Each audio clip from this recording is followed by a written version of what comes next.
Hello everyone, the 316 here with another Mcfarlane Toys DC Multiverse review. This time I got the most recently released Deathstroke Page Punchers figure, both the regular and the platinum. As you can see, I have the regular opened, the platinum is sealed.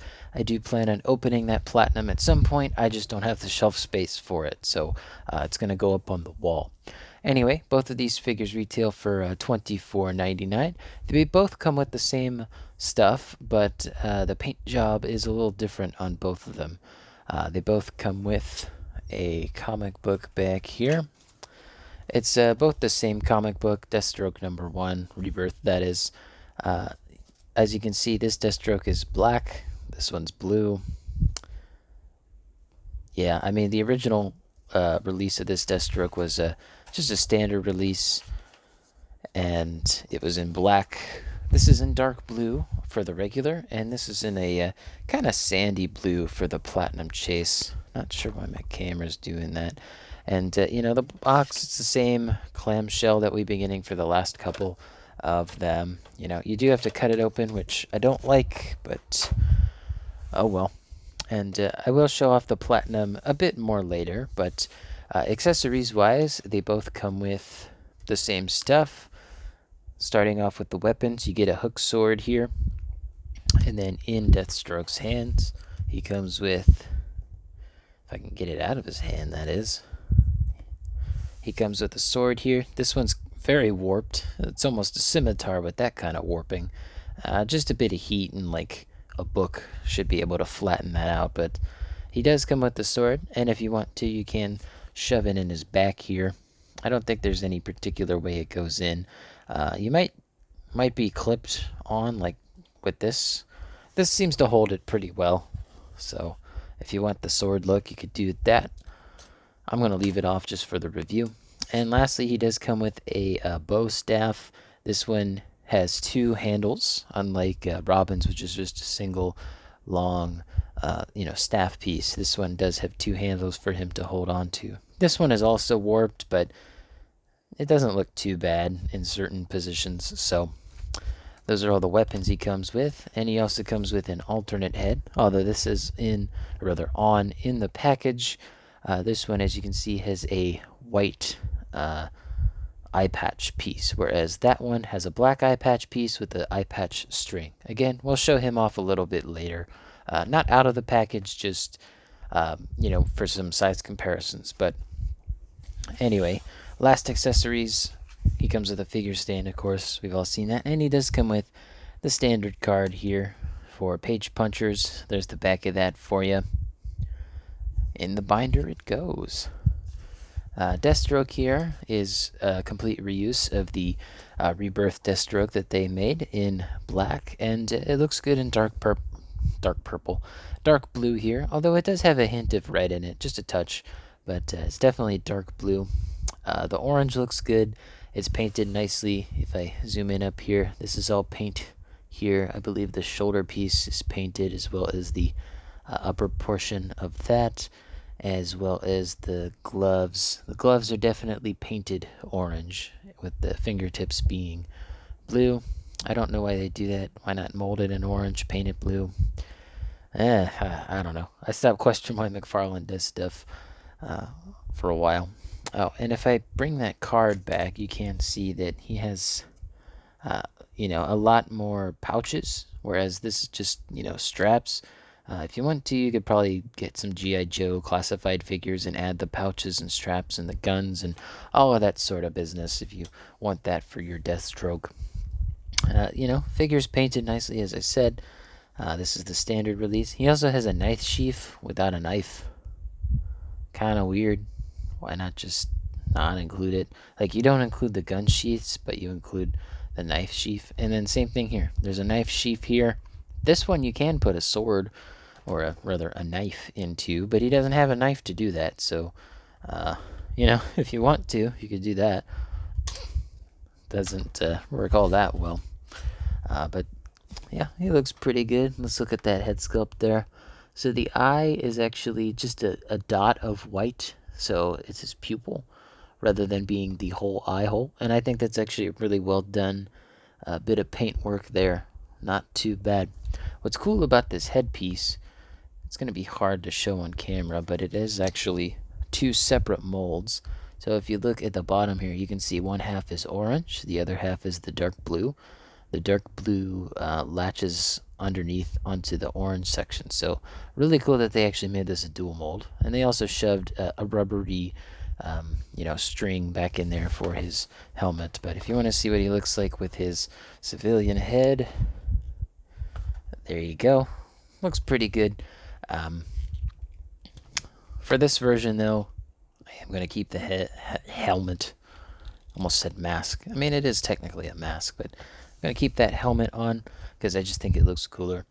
But the plan is to put this with my Legion of Doom, even though he's technically not part of it. And then this guy's going to go with my Teen Titans with the masked head on, or unmasked head on, rather.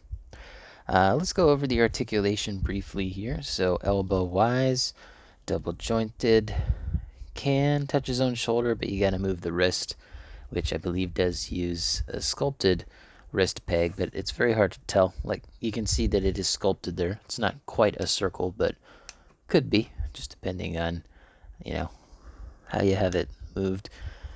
His hands are pretty big. Like, these are some pretty nasty looking gloves. Speaking of which, you can see some of the orange paint chipping off of there from the sword piece. And these are some thick handles, like proper thick handles. The hook sword's not too bad. If you wanted to have him hold that, it just goes right in, no problem. I do like the hook sword. I think of Deathstroke, I think of, the bow staff here, or the sword itself. He does have a swivel with the forearm. He's got a decent amount of movement in his shoulder there. It's the same on both sides pretty much. This one is a little bit more free. I already showed you the wrist. Head-wise, he can look down that far, look up pretty good with the masthead sculpt. He could tilt his head very well. Head articulation on Mcfarlane usually never lacks. If anything, it's always superb. Midsection piece here, he can crunch. Ooh, actually not too bad. Crunch on that's not too bad. It's mostly that lower section, but that upper section doesn't have too bad of crunch. Of course, this is on a swivel, or rather ball joint, 360. So that's not a problem. You could do the splits here. Pretty good. Leg, go up. And not all the way. What about this one without the straps? Same thing. And then knees, he's got double joints, can't kick his own ass. Oh well.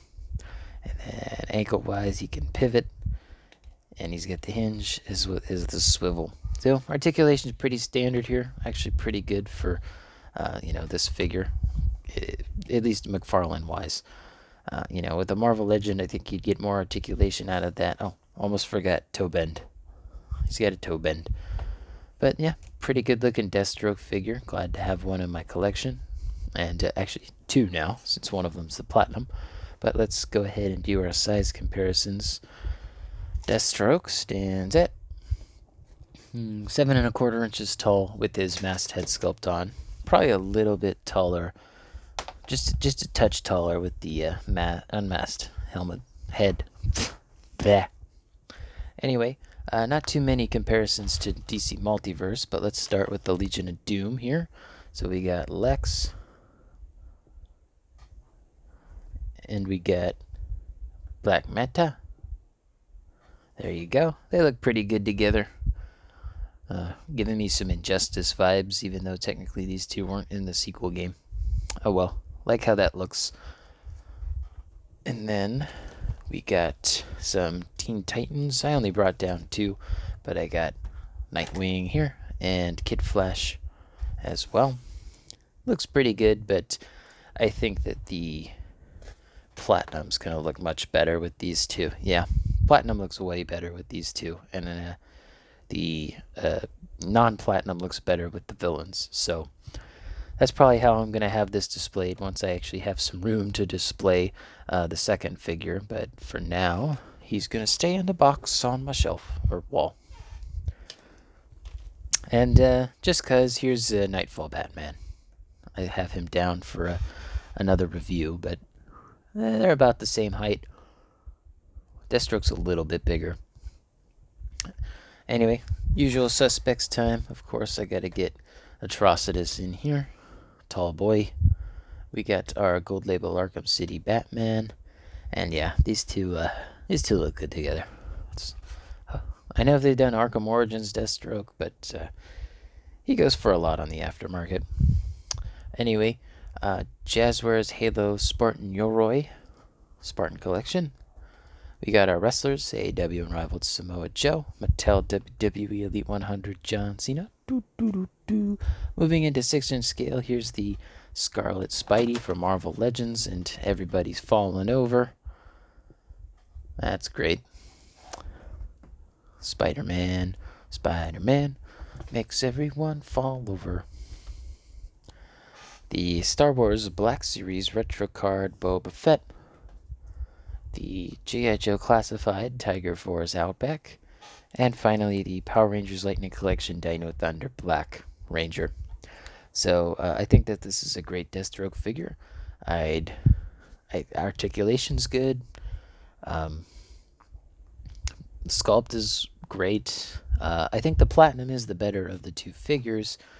I do wish the Platinum was the standard release and this was the Platinum, but oh well. I bought two figures.